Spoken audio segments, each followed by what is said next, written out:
الهجرة رحلة هادينا فنسأل المنان أن يجيرنا من الريا مضاعفا أجورنا.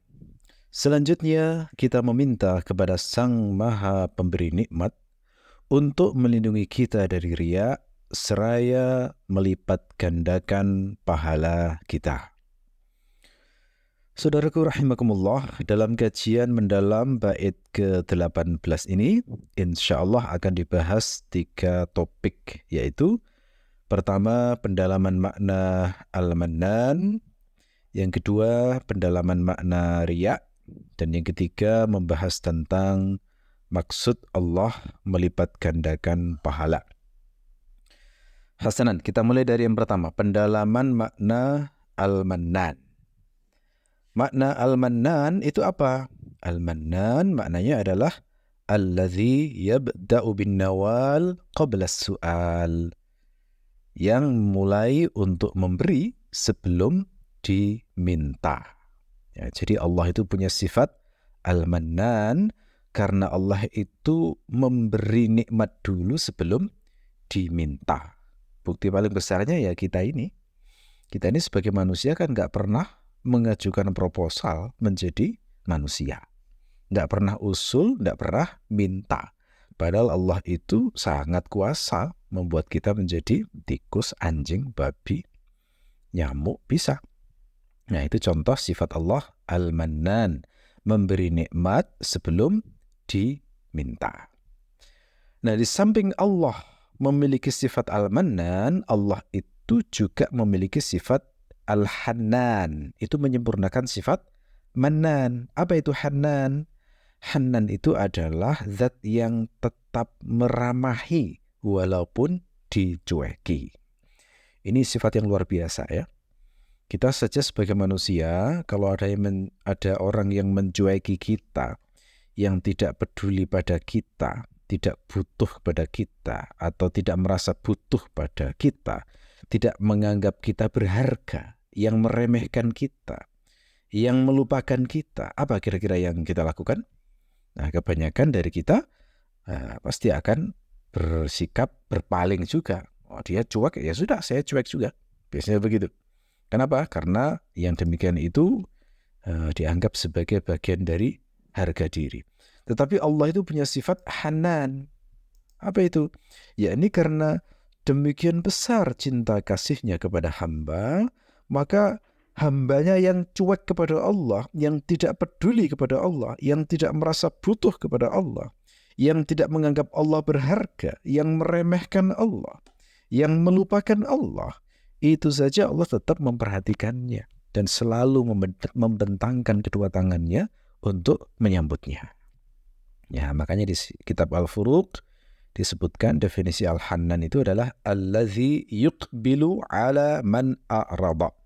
Al-hannan adalah zat yang meramahi kepada orang yang mencueki, yang menghadap pada orang yang berpaling.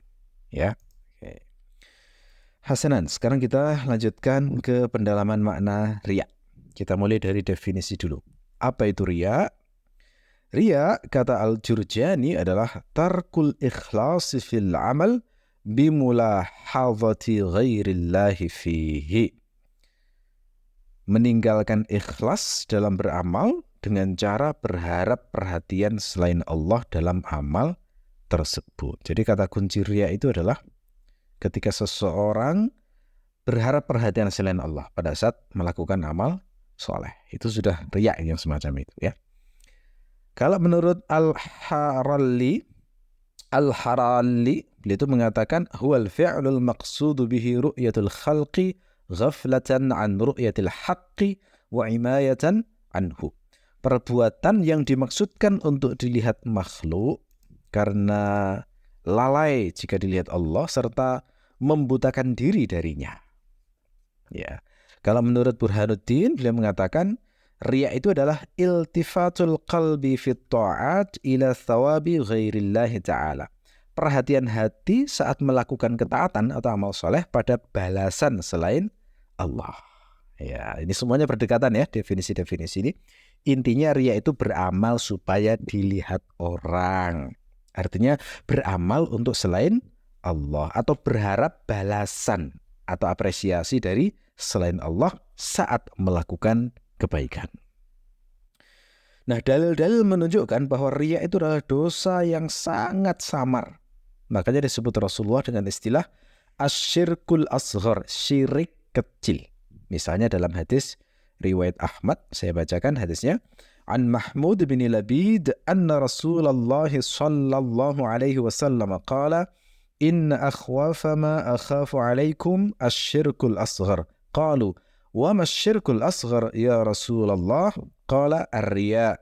Yaqulu Allah azza wa jalla lahum yawm al-qiyamah idza juziya an-nasu bi a'malihim idhabu ila allazina kuntum tura'una fid dunya fanzuru hal tajiduna indahum jazaan. Dari Mahmud bin Labid bahwa Rasulullah sallallahu alaihi wasallam bersabda, sesungguhnya yang paling aku khawatirkan dari kalian adalah syirik kecil. Mereka bertanya, apa itu syirik kecil wahai Rasulullah? Rasulullah menjawab, riya. Allah azza wa jalla berfirman kepada mereka pada hari kiamat saat orang-orang diberi balasan atas amal-amal mereka. Kata Allah, temuilah orang-orang yang dulu kau lihatkan di dunia amal kalian. Lalu lihatlah, apakah kalian menemukan balasan di sisi mereka? Ya. Atau dalam hadis yang lain, riya itu disebut syirik khafi. Jadi syirik asghar atau syirik khafi. Saya bacakan riwayatnya. Dalam hadis riwayat Ibnu Majah disebutkan an Abi Sa'id qala kharaja alaina Rasulullah sallallahu alaihi wasallam wa nahnu natadhakaru al-masih ad-dajjal faqala ala ukhbirukum bima huwa akhwafu alaikum indi min al-masih ad-dajjal qala qulna bala faqala asyirkul khafi an yaquma ar-rajulu yusalli fayuzayyinu salatahu lima yara min nadhari rajul. Dari Abu Sa'id dia berkata Rasulullah sallallahu alaihi wasallam pernah keluar menemui kami sementara kami saling mengingatkan tentang Al-Masih Ad-Dajjal. Maka beliau bersabda, maukah kalian aku beritahu tentang sesuatu yang lebih aku khawatirkan terhadap diri kalian daripada Al-Masih Ad-Dajjal? Abu Sa'id berkata, kami menjawab, tentu. Beliau bersabda, syirik yang tersembunyi, yaitu seseorang mengerjakan sholat dan membaguskan sholatnya dengan harapan agar ada seseorang yang memperhatikannya. Ya, awas ya, hadis ini tidak menunjukkan fitnah syirik kecil, yakni riya itu lebih besar daripada fitnah Dajjal. Karena sudah lugas, fitnah Dajjal itu adalah fitnah yang sangat besar semenjak Allah menciptakan Nabi Adam sampai hari kiamat nanti. Tidak ada fitnah yang lebih besar daripada fitnah Dajjal. Jadi maksud dari sini adalah Rasulullah memastikan bahwa Dajjal tidak akan muncul di zaman beliau dan zaman sahabat. Oleh karena itu ujian berat di zaman sahabat adalah ujian syirik khafi, yakni riya. Beramal supaya dipuji, diapresiasi orang lain. Dalam hadis yang disebutkan Al-Bukhari dalam Al-Adabul Mufrad juga disebut sebagai syirik khafi secara makna. Saya bacakan riwayatnya. An Maqil bin Yasar qala انطلقت مع أبي بكر الصديق رضي الله عنه إلى النبي صلى الله عليه وسلم فقال يا أبا بكر للشرك فيكم أخفى من دبيب النمل فقال أبو بكر وهل الشرك إلا من جعل مع الله إلها آخر قال النبي صلى الله عليه وسلم والذي نفسي بيده للشرك أخفى من دبيب النمل ألا أدلك على شيء إذا قلته ذهب عنك قليله وكثيره قال قل اللهم إني أعوذ بك أن أشرك بك وأنا أعلم وأستغفرك لما لا أعلم. Dari Maqil bin Yasar beliau berkata, aku pergi bersama Abu Bakar As-Siddiq kepada Nabi sallallahu alaihi wasallam, lalu beliau bersabda, wahai Abu Bakar, sungguh syirik di tengah-tengah kalian itu lebih tersembunyi daripada semut yang merambat. Abu Bakar berkata, bukankah syirik hanyalah orang yang menyekutukan Allah? Nabi bersabda, demi zat yang jiwaku di tangannya, Sungguh syirik itu lebih tersembunyi daripada semut yang merambat. Maukah kamu kuajari sesuatu yang jika engkau baca maka akan hilang syirikmu, banyak maupun sedikit? Katakan, Allahumma inni a'udzubika an usyrika bika wa ana a'lam wa astaghfiruka lima la a'lam. Ya Allah, aku berlindung kepadamu untuk menyekutukan engkau dalam keadaan aku tahu, dan aku meminta ampun kepadamu terkait apa yang aku tidak tahu. Nah, oleh karena itu memang penting untuk berdoa khusus berlindung dari riya, ya. Sebab orang beriman itu lebih mudah untuk membenci penyembahan berhala yang nyata, tapi tidak mudah untuk menghindar menyembah berhala yang tidak kelihatan, yakni riya ini. Ya, maka sungguh bagus ketika Al-Imriti itu secara khusus berdoa supaya terhindar dari riya. Fanas'alul mannana an yujirana minar riya. Ini indah sekali doa ini. Riya itu lebih samar daripada semut hitam di atas batu hitam di malam yang gelap gulita. Nah, Al-Hakim meriwayatkan an Aisyah radhiyallahu anha qalat qala Rasulullah sallallahu alaihi wasallam asyirku akhfa min tabibiz dzar ala as-safa fil lailatil dhalma. Dari Aisyah beliau berkata, Rasulullah sallallahu alaihi wasallam bersabda, syirik itu lebih tersembunyi daripada semut yang merambat pada batu hitam di malam yang gelap. Nah, riya itu ada tingkatan-tingkatan dari sisi niat. Kata Al-Ghazali, riya itu ada 4 tingkatan. Tingkatan pertama yang paling berat adalah ketika seseorang semata-mata berharap apresiasi manusia dan sama sekali tidak berharap apresiasi dari Allah. Jadi amalnya itu murni riya istilahnya. Murni benar-benar ingin dipuji atau apresiasi dari selain Allah. Misalnya sholat jika hanya ada orang. Jika tidak ada orang, tidak mau sholat sama sekali. Bahkan kadang sholat tanpa toharoh. Nah, karena ada itu. Orang sholat tanpa toharoh ketika bersama-sama orang. Itu bukti paling nyata motivasinya riya murni. Contoh lain, bersedekah karena khawatir celaan orang. Andai tidak ada celaan, nggak mau bersedekah sama sekali. Ya, mau tahlilan karena khawatir omongan orang jika tidak tahlilannya. Atau mau buwuh, memberi uang pada saat orang melakukan resepsi atau walimah, ya, karena khawatir omongan orang. Nah, andai kan nggak ada omongan, nggak mau ngasih. Nah, ini juga jenis riya yang paling tinggi. Tingkatan yang kedua di bawahnya adalah berharap apresiasi manusia, tapi juga berharap apresiasi dari Allah. Hanya saja harapan balasan dari Allah sifatnya lemah. Nah, ini tingkatan kedua. Cirinya, jika sendiri maka dia juga akan malas melakukan kebaikan tersebut. Ya, jadi tidak dilakukan. Kemudian tingkatan yang ketiga, yang lebih baik dari yang kedua adalah motivasi apresiasi manusia dan Allah itu sifatnya berimbang. Cirinya apa? Cirinya adalah hanya beramal jika dua motivasi itu terkombinasi. Jadi kalau nggak ada dua-duanya ya nggak mau. Jika hanya apresiasi manusia, belum mau bangkit. Jika hanya apresiasi Allah, juga belum mau bangkit. Nah, kalau riya jenis ini, harapan terbaik itu hanyalah selamat. Selamat dari sisi apa? Tidak dapat pahala dan tidak dapat siksa. Jadi pahalanya hanya untuk membayar dosanya, lalu impas.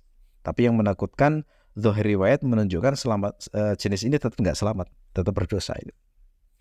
Tingkatan yang keempat adalah apresiasi dari Allah lebih kuat. Apresiasi selain Allah hanya penguat saja. Andai apresiasi selain manusia tidak ada, maka dia tetap melakukan amal soleh tersebut. Nah, yang seperti ini pahalanya tidak hancur semuanya. Karena kebanyakan orang yang merangkak menuju ikhlas itu di level ini. Ya, jadi pahalanya masih dapat, tapi dia tetap dihukum karena riyaknya yang sedikit tadi. Hukumannya bagaimana? Yakni dikurangi pahalanya. Ya, bahasan yang bagus dari Imam Al-Ghazali supaya orang itu benar-benar serius memperhatikan hatinya supaya tidak terjatuh ke dalam riya. Nah, menurut dalil riya itu bermacam-macam. Di antara riya itu adalah tiyaroh. Tiyaroh itu apa? Tiyaroh itu adalah su'udzon kepada Allah, meramalkan nasib buruk tanpa hujah apapun, semata-mata dari tanda-tanda yang tidak ada hubungannya. Misalnya merasa akan dapat celaka karena kejatuhan cicak, atau merasa celaka setelah menabrak kucing, nanti akan dapat musibah misalnya. Nah itu termasuk tiyarah, ini haram. Ada hadisnya, Ibnu Majah meriwayatkan, an Abdullah qala Rasulullah sallallahu alaihi wasallam, at-tiyarah syirkun wa ma minna illa walakinna Allah yuzhibuhu bitawakkul. Dari Abdullah dia berkata, Rasulullah bersabda, tiyarah adalah perbuatan syirik dan itu hanyalah prasangka dari kita. Akan tetapi Allah menghilangkannya dengan tawakal. Termasuk riya itu adalah takut omongan orang. Nah, ini yang disebutkan dalam tafsir Al-Baghawi dari ucapan Fudail. Qala al-Fudail tarkul amali li ajlin nasi riya wal amalu min ajlin nasi syirkun wal ikhlasu an yu'afiyakallahu minhuma. Fudail berkata, meninggalkan amal karena manusia adalah riya. Amal karena manusia adalah syirik. Ikhlas adalah saat Allah melindungimu dari keduanya. Ya. Jadi dari sini bisa disimpulkan ya, riya itu sangat berbahaya karena bisa membinasakan hamba. Tampaknya seperti beramal soleh, tapi nggak ada apa-apanya di sisi Allah. Nah di sini indahnya Al-Imriti adalah beliau saat berdoa supaya terlindung dari riya, beliau itu tidak hanya mendoakan dirinya sendiri, tetapi juga untuk sahabat-sahabat beliau, murid-muridnya, dan semua orang yang memanfaatkan ilmu beliau. Begitulah sifat ulama sejati. Jadi tidak egois dan hanya mendoakan dirinya, tapi juga punya sifat rahmah mendoakan orang lain. Hasanan, sekarang kita bahas topik terakhir yang ketiga, yakni apa maksud Allah melipat gandakan pahala. Maksudnya apa maksud doa Al-Imriti yang berharap Allah berkenan melipat gandakan pahala. Mudha'ifan ujurana. Maksudnya adalah berharap supaya Allah itu tidak hanya mengganjar amal soleh berdasarkan amal soleh kita, tapi melipat gandakan. Ya. Jadi menonjolkan sifat karam, sifat jud, kedermawanan Allah, bukan menonjolkan sifat adil Allah. Karena kalau adil ya dibalas sesuai dengan amal.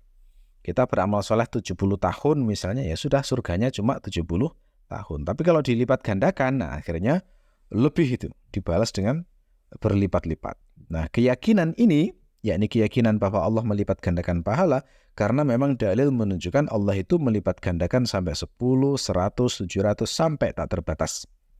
Misalnya di surah Al-Baqarah ayat 261, Mathalul ladzina yunfiquna amwalahum fi sabilillahi kamathali habbatin anbatat sab'a sanabila fi kulli sumbulatin mi'atu habbah wallahu yudha'ifu liman yasha' wallahu wasi'un alim. Perumpamaan orang-orang yang menginfakkan hartanya di jalan Allah adalah seperti orang-orang yang menabur sebutir benih yang menumbuhkan 7 tangkai, pada setiap tangkai ada 100 biji. Allah melipat gandakan pahala bagi siapapun yang dikehendaki. Allah maha luas lagi maha mengetahui. Juga didasarkan hadis tentang puasa, riwayat Muslim ya, saya bacakan riwayatnya. An Abi Hurairah radhiyallahu anhu qala Rasulullah sallallahu alaihi wasallam kullu amal ibni Adam yudha'afu al-hasanah 10 amsalha ila 700 dhifin. Qala Allah azza wa jalla illa as-sawmu fa innahu li wa ana ajzi bihi yad'u shahwatahu wa ta'amahu min ajli lis-sa'imi farhatani farhatun 'inda fitrihi wa farhatun 'inda liqa'i rabbih wa la khalufu fihi atyabu 'inda Allah min rihil miski. Dari Abu Hurairah radhiyallahu anhu ia berkata, Rasulullah sallallahu alaihi wasallam bersabda, setiap amal anak Adam dilipat gandakan pahalanya. Satu macam kebaikan diberi pahala 10 hingga 700 kali. Allah Azza wa Jalla berfirman, selain puasa, kecuali puasa. Karena puasa itu adalah bagiku dan akulah yang akan memberinya pahala. Sebab ia telah meninggalkan nafsu syahwat dan nafsu makannya karena aku. Orang yang berpuasa mendapatkan 2 kebahagiaan. Kebahagiaan ketika ia berbuka dan kebahagiaan ketika ia bertemu dengan Rabb-nya. Sesungguhnya bau mulut orang yang berpuasa lebih wangi di sisi Allah daripada wanginya kasturi. الهجرة رحلة هادينا حمل الإسلام لنا دينا الهجرة